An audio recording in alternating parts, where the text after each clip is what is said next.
Olá, fiquei 3 semanas aí sem fazer vídeos, estava me recuperando de uma cirurgia. Agradeço muito a todos que na aba da comunidade me deram incentivos, desejaram melhoras, agradeço muito mesmo. Então volto com o canal, tenho muitos projetos, muitas ideias, muitos assuntos para falar. O vídeo de hoje, especificamente, é mais uma postagem do professor Lang, uma postagem muito interessante, em que ele fala sobre um vídeo de Domingos Neto. Então, Domingos Neto é um divulgador científico, que tem ali quase 700 mil inscritos, se não me engano. Hoje a qualidade é medida pelo número de inscritos, né? Então, ele tem quase 700 mil inscritos, mas comete muitos erros ao longo dos vídeos, já vi diversos. O professor Lang destaca esse, que é um... Vocês vão encontrar todos os links na descrição. É um vídeo sobre a aceleração da gravidade no alto de uma montanha. Então, Domingos Neto pega uma balança dessa... Perdão. Domingos Neto pega uma balança dessa daqui e com um saquinho de moedas faz uma medida no pé da montanha, no topo da montanha, e verifica que no topo da montanha ele consegue uma medida com um valor maior.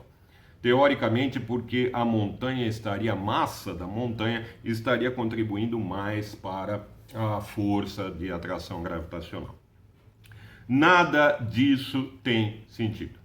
Nem o uso dessa balança tem sentido para esse tipo de medida, nós vamos ver tudo isso. Então, o problema da divulgação científica no Brasil é que você encontra, não vou generalizar, dizer todos, mas há muitos divulgadores científicos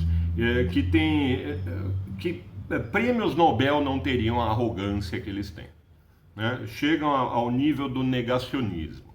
Então erram feio. Sim, as pessoas erram. Não sei se estão sabendo, mas as pessoas erram. Gente, não tem nenhum problema. Põe uma errata. Quantas erratas tem nos meus vídeos? Né? Põe uma errata ali. Não, isso não tem sentido, essa medida está errada. Né? Fale alguma coisa. Fica feio, né? Se esconder embaixo da cama e não falar nada a respeito daquilo. E o grande problema de uma divulgação científica errada, essa informação que foi passada de forma incorreta, ela vai se espalhar por gerações. Porque, digamos, tem 5 mil inscritos que passa essa informação para mais 5 mil e assim por diante, e nem todos vão receber de volta a correção. Aliás, dependendo do divulgador científico, nenhum, né, vai receber uma correção a respeito daquilo. Então, vimos recentemente o caso de uma ginecologista que fala um monte de bobagens e de absurdos. Então deve-se tomar um extremo cuidado com a divulgação científica, o mesmo cuidado que se toma para fazer ciência. É o mesmo rigor. Errou, não tem o menor problema. Coloque uma errata. Foi feito no canal de outra pessoa. Peça ao dono do canal para colocar a errata na descrição do vídeo. Aliás, na descrição desse vídeo vocês vão encontrar links para tudo que eu estiver falando, né? Consulte, veja, principalmente as postagens do professor Lang. E o vídeo do Domingos Neto também vou colocar aqui na descrição o link para ele. Então, esse comportamento dos divulgadores científicos no Brasil, ele é de uma arrogância que você só vê em negacionistas. Tudo isso me lembra aquela frase usada pelos estoicos, memento mori. Então é uma frase muito importante para os estoicos. Marco Aurélio, imperador, era um estoico, então quando ele voltava de uma campanha vencedora e desfilava pelas ruas da cidade, havia ao lado dele uma pessoa, provavelmente um escravo, que ficava dizendo no ouvido dele, memento mori, que quer dizer, lembre-se que você é mortal, lembre-se da morte. Há várias interpretações para essa frase, mas uma delas é a vaidade, evitar a vaidade. Então, o fato dele ganhar uma guerra não quer dizer que ele é invencível. Quer dizer que houve ali muitos fatores que contribuíram para a vitória, né, além dele. Então, essa frase também, ela é muito de muitas interpretações, a brevidade da vida, é uma frase libertadora. Memento mori, lembre-se que você é mortal. Então, eu acho que os divulgadores científicos devia ter alguém também no ouvido deles dizendo memento mori, porque são de uma arrogância, de uma vaidade muito grandes. Então, vamos à postagem do professor Lang e vou também fazer uma observação com a balança para ver ângulos, né? Vou explicar sobre o peso que uma massa qualquer que é colocada numa balança, quando há uma pequena inclinação, ela já muda completamente. Então, esse é um dos vários problemas do vídeo do Domingos Neto. Primeiro que essa balança nem poderia ser usada nessas circunstâncias, teria que ser um gravímetro bastante preciso. Mas ao usar essa balança, qualquer variação de muitos fatores pode alterar a medida. Então vamos ver primeiro a postagem do professor Lang, o artigo que ele explicou a respeito do assunto também, e volto com o experimento da balança. Está aqui então a postagem do professor Lang no CREF, link na descrição. Então a pergunta é justamente sobre esse vídeo do Domingos Neto, que pesa o corpo no pé e no alto de uma montanha de 750 metros e encontra valores diferentes, sendo um valor maior ali no alto da montanha. E pergunta se de fato a aceleração da gravidade aumenta se subir uma montanha. É possível se medir com uma simples balança digital esse efeito? Então responde aqui o professor Lang: a montanha contribui para a aceleração da gravidade que existe no seu topo, conforme pressuposto. Entretanto, a contribuição é insuficiente para compensar o decréscimo que acontece devido ao aumento da altitude. Dessa forma, a aceleração da gravidade no alto da montanha é menor do que a aceleração da gravidade ao nível do mar, na posição ocupada pela montanha. Então, para basear os seus argumentos, o professor Lang usa este cálculo. Então, este cálculo vem do artigo, aqui está o artigo do professor Lang, link do ResearchGate na descrição. Então, o professor Lang escreveu um artigo sobre esse assunto e faz o cálculo todo aqui no artigo, né? Na postagem do CREF não está o cálculo todo, ficaria uma postagem muito longa. Então, são 19 equações para chegar naquele intervalo do valor de G em uma montanha. Muito interessante destacar que o professor Lang, ele usa um método aqui de superestimar a contribuição que a montanha dá para a aceleração da gravidade no seu topo. Então, ao invés de usar uma montanha, que seria muito difícil fazer o cálculo, o professor Lang usa uma calota esférica que vai conter a montanha, como você está vendo aqui nessa imagem. Então, veja o artigo, siga todos os cálculos, são muito interessantes, né? Veja, o professor Lang superestima a contribuição da montanha através de uma calota esférica contendo a montanha. E chega justamente na equação 19, que ele vai usar na postagem do CREF, que está aqui, esta equação. Então veja o artigo também, que está muito interessante. Voltando à postagem, então o professor Lang, ele consegue justamente o valor de G nesse intervalo. Então aqui você tem o H, que seria justamente a altitude, substituindo pela altitude da montanha, você tem então os valores da aceleração da gravidade, o intervalo de valor para a aceleração da gravidade. Também o professor Lang usa aqui na postagem este modelo gravitacional que tem o Everest. Então veja, aqui à direita você tem, conforme as cores, do vermelho até o azul, vai aumentando a aceleração da gravidade. Então no vermelho você tem o 9788, ao chegar no azul 9770, diminuindo então a aceleração da gravidade. A altitude ela contribui muito mais do que a massa. Então veja que ao elevar a altitude você tem uma menor aceleração da gravidade, apesar do aumento de massa que a montanha oferece. Veja que o Everest está numa cor azul aqui, e o azul representa uma aceleração de gravidade menor. Em torno do Everest, na base aqui, você já tem uma cor próxima do verde, uma aceleração da gravidade maior. O professor Lang mostra também para o Monte Fuji o mesmo tipo de mapa de aceleração gravitacional.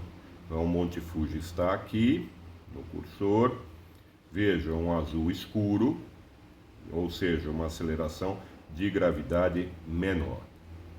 Então esses mapas, eles são modelos de campo gravitacional baseado em dados de satélite.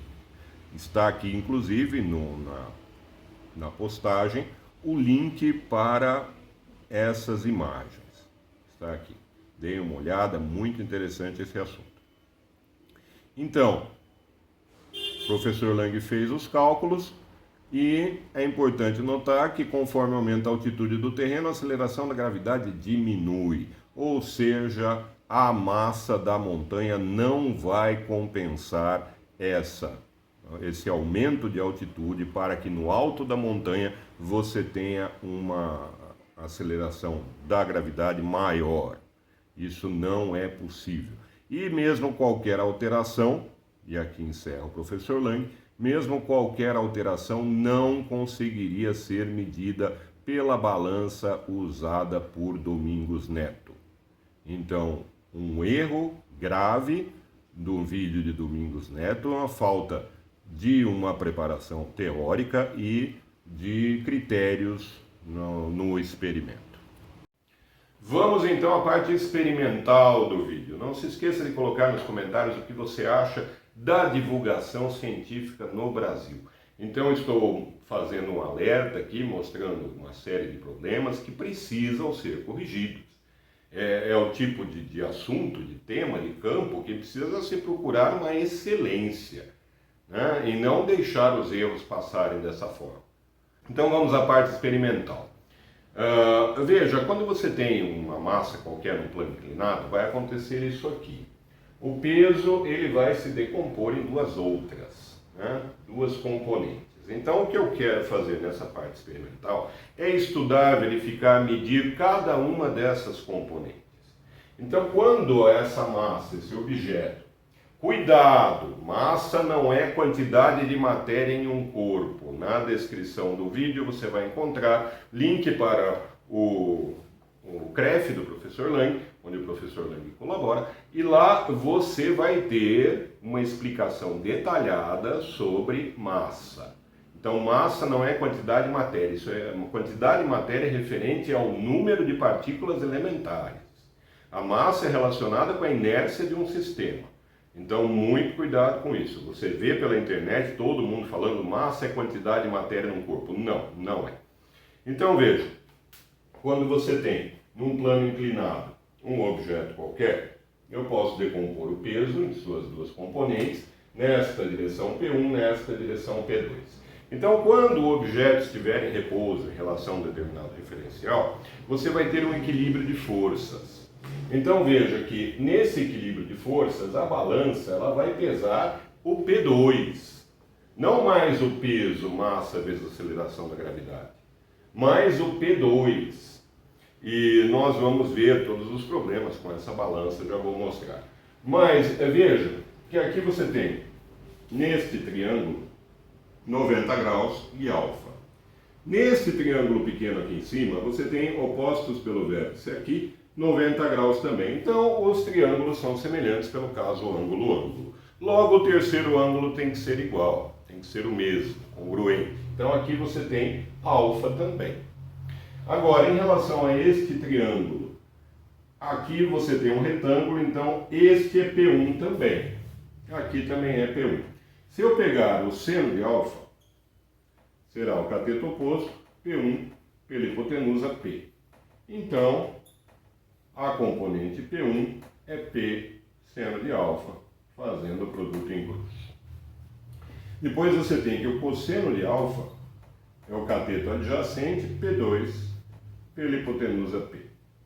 Logo, P2 é P cosseno de alfa. Então, quando houver uma inclinação na balança, a massa que vai aparecer é em relação ao cosseno do ângulo.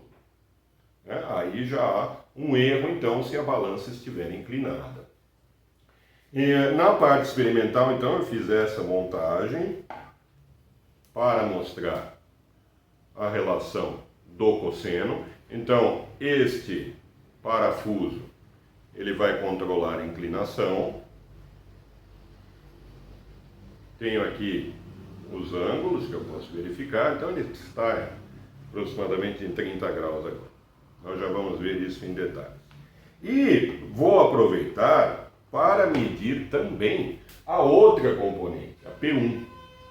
Então, tentei colocar uma mola aqui nessa balança, mas por mais sensível que fosse a mola, a massa que eu vou usar é muito pequena, tem 13 gramas, então a mola, a deformação dela não é suficiente para fazer a medida, para achar a constante elástica. Então vou achar a constante elástica aqui com essa massa de teste, e aí com a constante elástica eu consigo, numa prancha inclinada, usando essa massa bem maior, aqui tem 2 kg aproximadamente, usando essa massa bem maior e a mola, eu consigo verificar o valor de P1. Porque se houver também um equilíbrio em relação ao referencial aqui, você vai ter que o P1 ele se iguala à força elástica. Aqui. Então é isso que eu vou fazer, né? Vou medir o P1 através de 2 métodos. Então, esse que eu falei da mola e também usando esta balança. Essa balança, ela não vai ter problema na inclinação. Veja que eu inclino e não há alteração no valor. Diferente da balança de bolso que o Domingos Neto usou. Então, veja que essa balança que eu vou usar, ela é mais precisa que a do Domingos Neto. Ela tem 2 casas decimais e ela tem um indicador de nível que nós vamos ver. E a dele não tem. Você pode observar ali no vídeo dele, no segundo 18, no segundo 47, se não me engano, que aparece bem a balança, ela não tem um indicador de nível. Então, usando esta daqui também, veja que quando eu puxo, você tem, ela não sai do lugar, mas quando eu puxo, há um sensor ali que vai indicar a massa.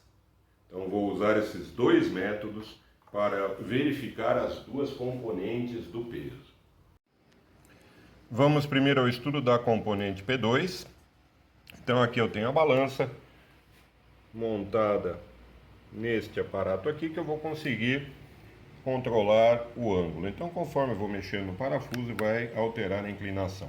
Ao ligar a balança, você vê que tem aqui um símbolo, esse, que é justamente do nível. Essa bolinha tem o G de gramas e esse é o indicador de nível da balança. Essa é uma balança de 2 casas decimais de precisão. E conforme eu for alterando a inclinação, depois de um pequeno ângulo, a balança já indica que está desnivelada. Então aqui ela ainda está nivelada. A partir de um determinado ângulo, não pode ir muito rápido. Aqui já tem a indicação que ela está desnivelada. Esse tracinho, vai aparecer bem aqui. Já saiu, já sumiu. Aqui está bem desnivelada. Então, com um ângulo de 10 graus, não chega a 10, 7 graus. Com um ângulo de 7 graus, ela está bem desnivelada já. Você tem aqui, já vai indicar, veja que está indicando uma massa sem massa nenhuma. Essa fita dupla face que eu coloquei aqui, ela não vai alterar em nada. É só para a massa não escorregar quando a balança estiver inclinada. Então veja, conforme eu vou aumentando a inclinação, o erro fica cada vez maior. O que a balança está medindo? A inclinação do prato. Inclinação do próprio prato da balança. Então, quando chegar a 30 graus, vai ter um erro bem grande ali, 1 ponto alguma coisa, né? Tem duas maneiras, ou eu desconto esse erro, trabalho com esse erro, ou eu zero a balança quando estiver em 30 graus, né? Então vou zerar a balança em 30 graus, vamos voltar para zero, vou zerar a balança em 30 graus para ver a componente P2, quanto vai valer. Então vai ter que ser a massa vezes o cosseno de 30 graus. Zerar aqui a balança, voltar para o nível. Para ver quanto é a massa inicial.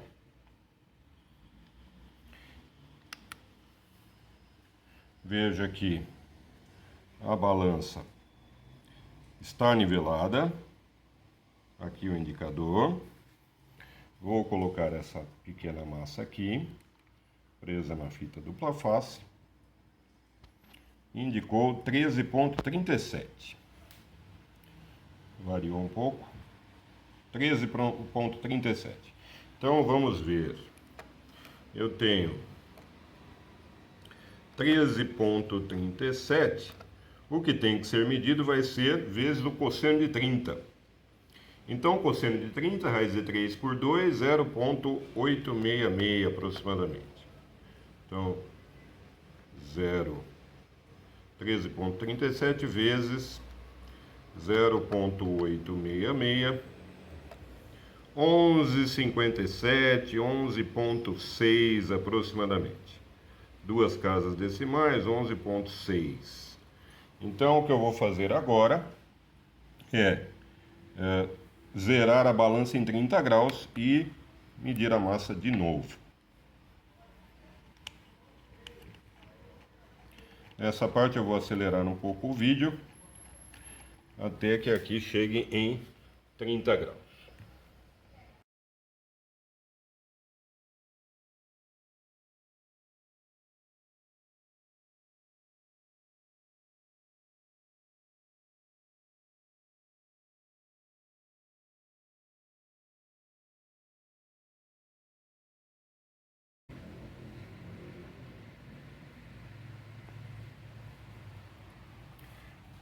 E agora, ao ligar a balança, nessa inclinação, vai zerar o erro. Então, vamos medir a massa de novo. 11,59. E aqui, o valor teórico, 11,578. Muito bom. Uma precisão muito boa. Está aí, então, o estudo da componente P2 do peso.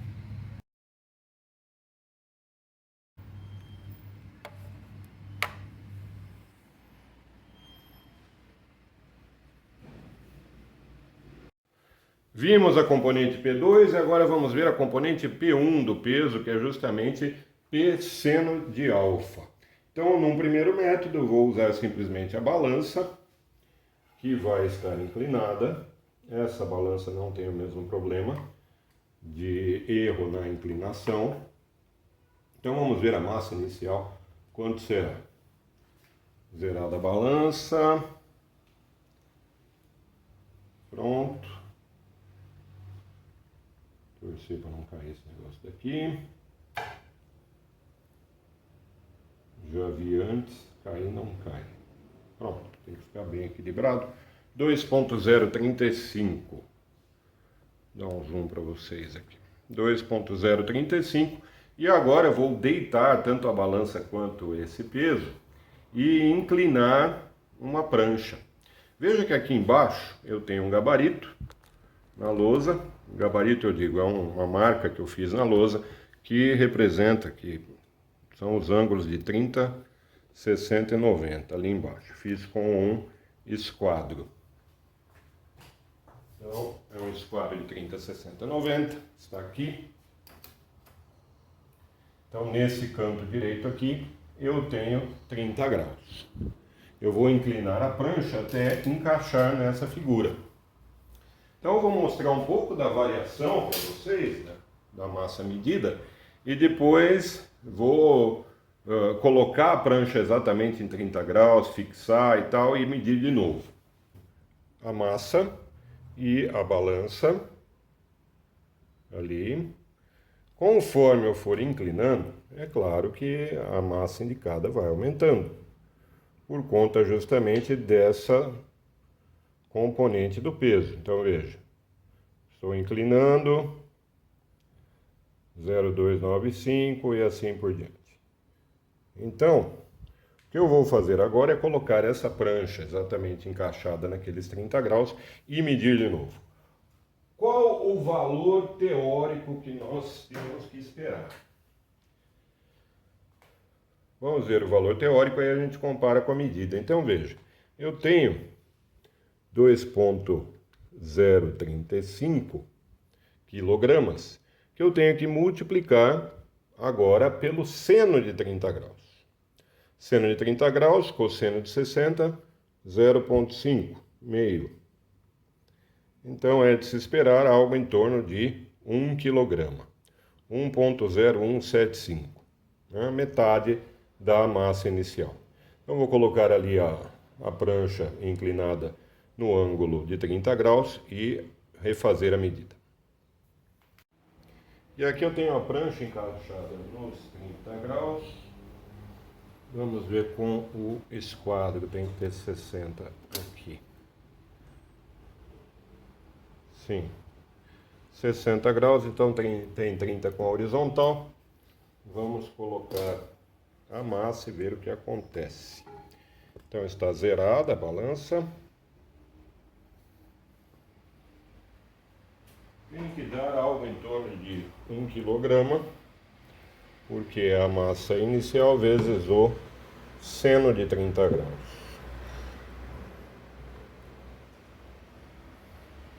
E tenho 0, colocada aqui a massa então. Está aqui, ângulo de 30 graus. E eu tenho 0,925. E teria que ter algo em torno de 1 kg. Então também um resultado bastante satisfatório. Vamos ver o mesmo experimento utilizando a deformação da mola. Então agora nós vamos ver a mesma observação mostrando a mola. Meu objetivo principal nesse vídeo é mostrar que essas balanças, elas são, apesar de eu ter conseguido resultados muito próximos, essas balanças são muito imprecisas para trabalhar com a aceleração da gravidade. O que eu vou fazer agora é usar a mola, né? Vamos comparar com a balança e ver qual o método que mais se aproxima ali de 1 kg. Então, para a mola, nós temos o seguinte: a força elástica, que no momento do equilíbrio vai se comparar ao P1, a essa componente, a força elástica, ela será Kx. Então, há essa variação da força elástica, o K é justamente a constante, e o X é a deformação. E isso aqui que eu vou comparar então com o P1. O que eu poderia fazer? Um gráfico com vários valores de força e vários valores de deformação. Teria algo assim. Aí pegaria uma reta, que representaria a média desses pontos, e a tangente deste ângulo seria justamente a constante. Então esse seria um dos métodos possíveis. Mas, veja, que precisão você quer? É justamente esse o problema do vídeo de Domingos Neto. Não houve ali qualquer base teórica e qualquer cuidado experimental. Então, faz-se uma base teórica para saber a precisão que você vai ter, né, com os instrumentos que você estiver utilizando, o que esperar da medida. Para tudo se faz uma base teórica matemática. Você vai construir um prédio, você não vai ver quantos tijolos você vai precisar na hora. Ah, vai trazendo aí que a gente vai montando o negócio. Não, não existe isso, né? Ou então o avião faz a asa enquanto estiver voando. Não, tudo isso é rigorosamente calculado. Então a matemática serve também para isso, para você prever o quanto vai utilizar de material, ou então qual a precisão do equipamento que você necessita para aquela situação. Tudo isso, uma base teórica é importantíssima. Então eu poderia fazer dezenas de medidas com massas diferentes, dessa que eu tenho aqui, e vou ter ali também dezenas de variações na mola e acharia o K com uma precisão maior. Preciso de tudo isso porque eu quero mostrar? Não, é suficiente um teste para achar o K e depois vou comparar com o peso de 2 kg para ver na inclinação de 30 graus quanto eu vou ter. Então, o grande problema da divulgação científica no Brasil não há esse cuidado teórico, nenhum. Não há nenhum cuidado teórico, as pessoas saem fazendo experimentos ou saem falando coisas sem o menor cuidado. Então, isso é muito prejudicial. A qualidade de uma informação passada por divulgadores científicos, ela é extremamente importante. Então vamos ver com a mola agora. Para encontrar a constante elástica da mola, eu vou usar esta massa aqui, este objeto, uma chumbada. Vamos ver quanto tem de massa. Não há nenhuma inclinação agora. 215 gramas. E agora vou ver quanto vai deformar a mola. Vamos ver primeiro a mola sem qualquer tensão. Então, aqui ela vai ficar pendurada, a massa.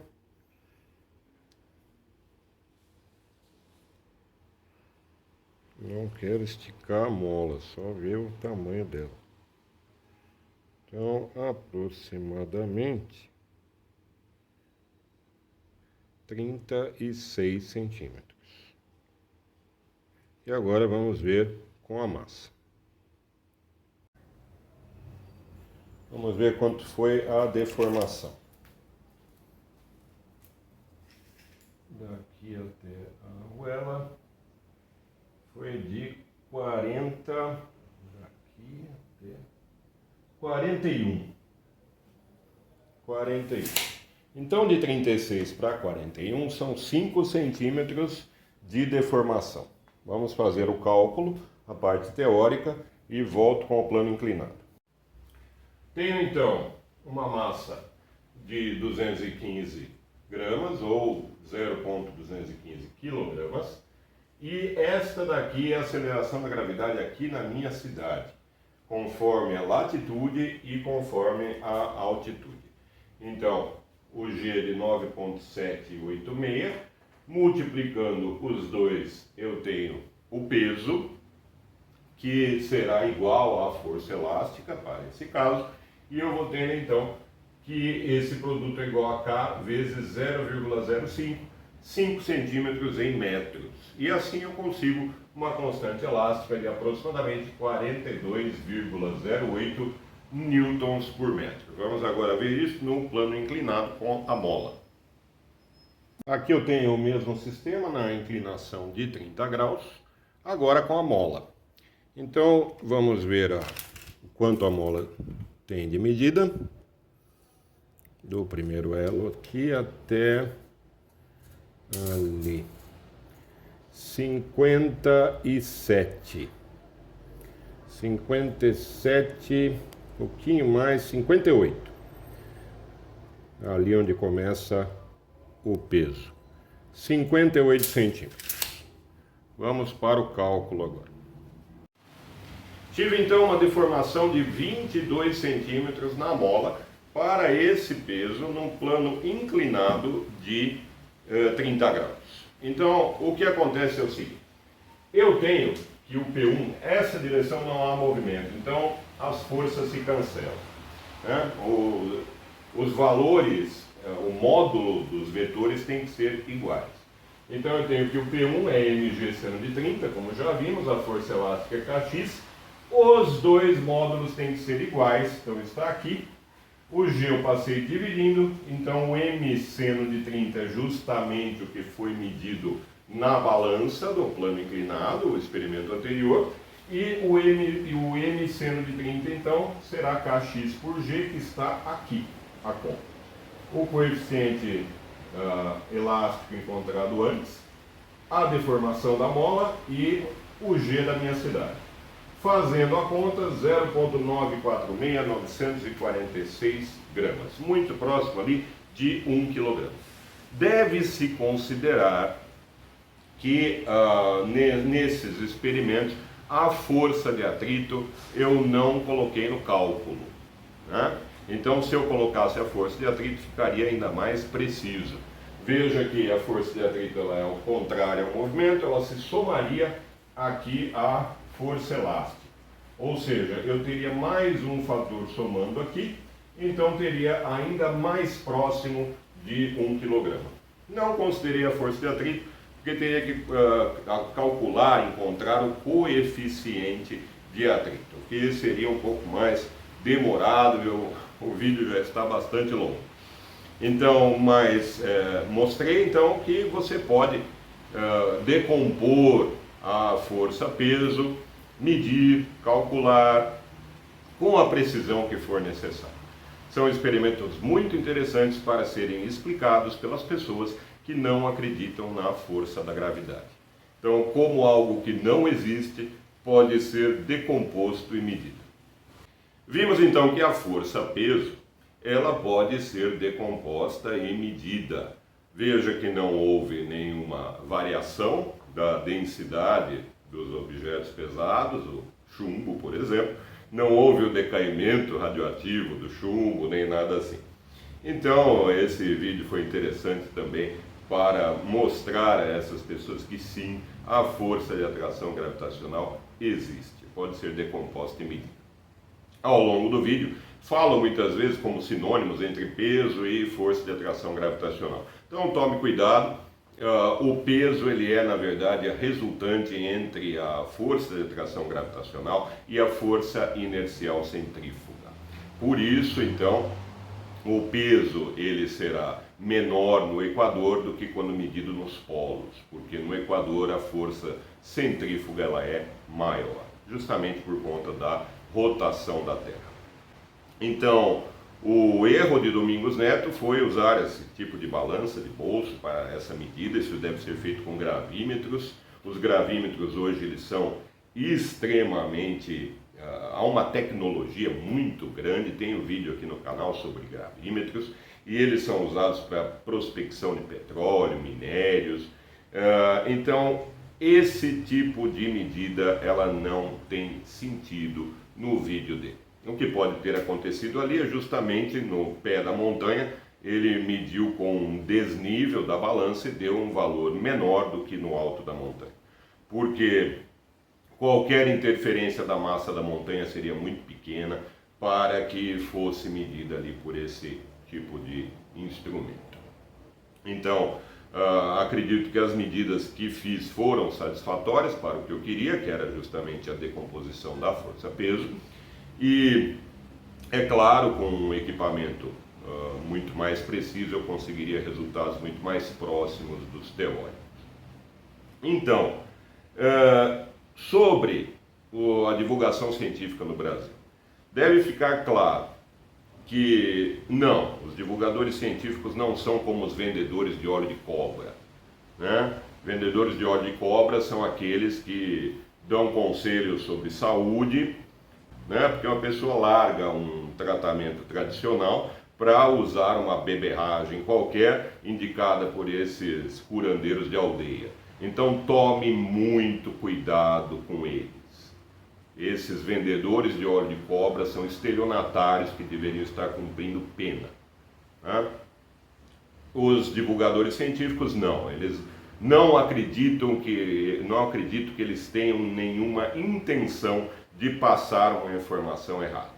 Quando o fazem é por desconhecimento mesmo. Então, o caso de Domingos Neto e tantos outros que falam sobre assuntos que desconhecem. Né? Dizer que o formato da Terra é um geóide, esse tipo de coisa. Então, não há intenção de enganar. Eles falam, mas é prejudicial também, uma informação errada. Eles falam por desconhecimento e não corrigem por vaidade, pura vaidade. Então, o que eu posso dizer, que eu posso sussurrar a esses divulgadores científicos? Memento mori. O meu muito obrigado, um grande abraço. Até a próxima.